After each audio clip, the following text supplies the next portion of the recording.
morning!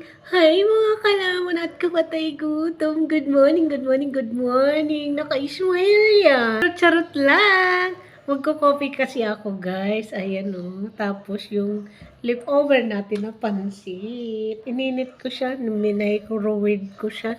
Kain tayo guys. Let's eat. Pagpasensyahan nyo na nga yan. Nanganak na yung tagyawat ko guys. Nandito naman ngayon sa baba. Hindi ba dito? Nandito naman siya. Sabi niya, sabi mo kasi kahit saan ako tumubo. Kaya tumubo siya dito. Nako. Okay lang yan. Tagyawat lang naman yan. Lang yung relasyon mo kung saan tumubo. Char! So ayan. Mag-bread ako guys. Palaman na natin ng pansit. O, diba?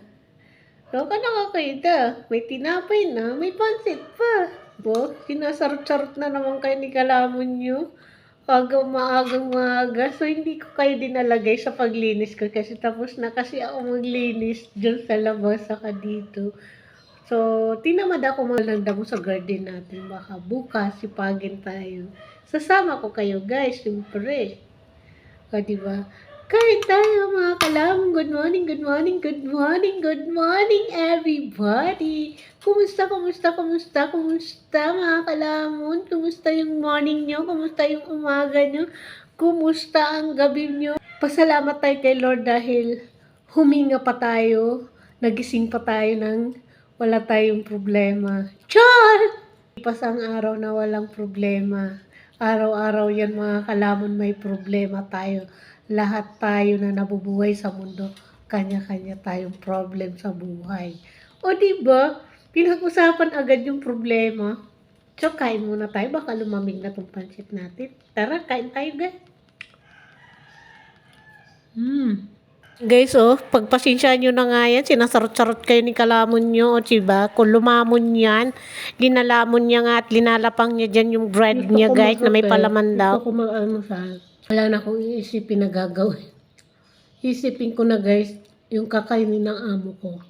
Yun. Last na to guys. Ang sabi niya, wala na daw siyang iisipin na gagawin. Gusto niya kumain. Pagtapos na ang lahat. O diba mga kalamon? Gusto ko rin yan mga kalamon. Hindi mo talaga ako mapapagawa ng bahay na hindi pa tayo nagdidinis. Ano daw? Ano sinabi?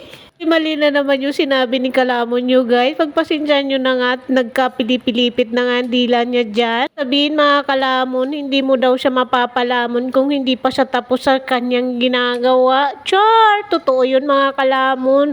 Talaga, tapos na ang lahat bago tayo lumamon at kumape. Pang yan ang bread. Bread is life. O diba, sinawsaw pa yan sa kape. Nakakita niya, nagsasawsaw, hinugasan niya yung bread sa kape. So, yun lang. Maraming salamat. Bye-bye mga kalamon at kapatay gutom. Sa next vlog na tayo magkita-kita. Bye! I love you all. Thank you very much.